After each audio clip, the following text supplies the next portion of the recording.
Hi there, beautiful soul. Thanks for watching my YouTube channel. This video is about when stress leads to symptoms. And I really like the analogy of the stress bucket, your body being the bucket. You will swallow all the stress, and once the bucket overflows, you develop symptoms. And not every stressor is, of course, emotional, because as you probably know by now, I've been talking a lot about emotional stress that needs to be released. But I think that even in other kinds of stressors, um, emotions play a role, maybe indirectly as well.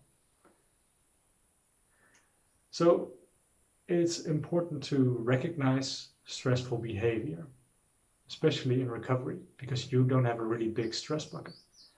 I think that when the stress bucket overflows, the stress bucket gets smaller and smaller, and it takes a lot of time to build up a decent sized stress bucket.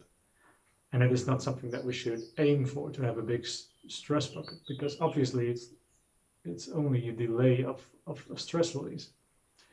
But anyway, it's important to recognize stressful behavior in recovery, because in recovery you get really confronted. So you got this activity or this thoughts or this something, and then you can develop improvement of symptoms, or that you're improving or that you're getting worse, so to say. And a lot of these behavioral types that we need to identify are called coping mechanisms. And in the alignment program, there's a lot about coping mechanisms, and they have to do with beliefs. And I give you lots of tips and tools how to deal with these type of things. But basically, with every type of coping mechanism, you feel sort of a pressure. You feel self-pressure. And it might even be your normal state that you feel this pressure.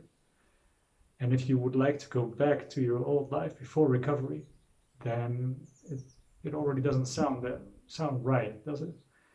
Because your old life was the life that filled up your stress bucket. So it's time to prepare you for a new life. So there's no going back. I'm sorry to give you the message. And a lot of this stress then is being caused by you yourself.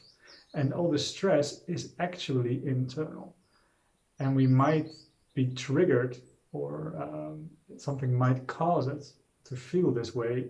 And that trigger might be external, and we can project maybe the stress that was already inside of us on that external trigger, but it is really not the case. It's always inside of yourself, because otherwise everybody who would have the same experience would have the same type of stress bucket overflowing symptoms. So yeah, a trigger or stress can be projected on the trigger, but it is always internal. So it's not what you do, it's how you do. It's not what happens to you, but how you deal with that. And there comes a period where you're relatively fine, if you're really able to integrate all these lessons in your life and de-stress yourself. The stress buckets get emptier, and then there comes a period where you can handle stress quite a lot, maybe as well. And you can even fill up your stress bucket again if you don't notice what you're doing. Maybe therefore recovery is a great moment to learn about yourself, to learn about your behavior. So very often when you're filling up your stress bucket, you feel okay. You don't notice it. But then eventually you notice you're getting wired.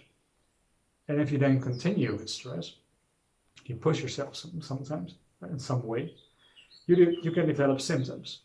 And that is always a sign that you need to relax. You need to calm down. Don't push yourself. Because if you push yourself, you can maybe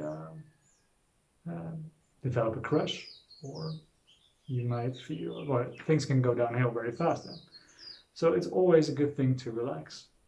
And then after relaxing, you can arrive in no man's land.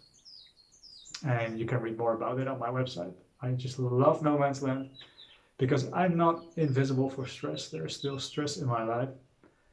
And then every once in a while, I need to relax and go back to no man's land in order to not develop symptoms.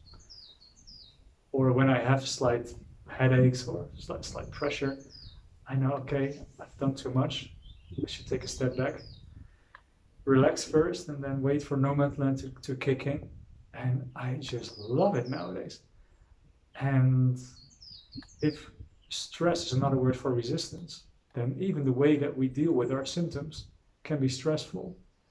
So even dealing with no man's land, because it's a phase that can last a few hours, but it can also last days and weeks or months. And dealing with that can be as well scary if you don't know what's happening to you. This deep relaxation, this deep recovering of stress, this deep, intense release of stress, so to speak. So yeah, I love no man's land. And just before I did a nap, because yeah, sometimes I choose it myself after some stress that happened to me in my life. And then a final advice that I'd like to give you in this video is you can't control life, so don't try to. And by not trying to control, you actually gain control. It's sort of a paradox. So everybody wants to have control by having control, but that doesn't really work. So let life flow and just be a drop, maybe spilled out of your stress bucket. It flows in the ocean or in the river to better places of calmness. When the waves and the storms are over, when the stress has released itself. And yeah, my website has the Alignment Recovery Program. You can check it out.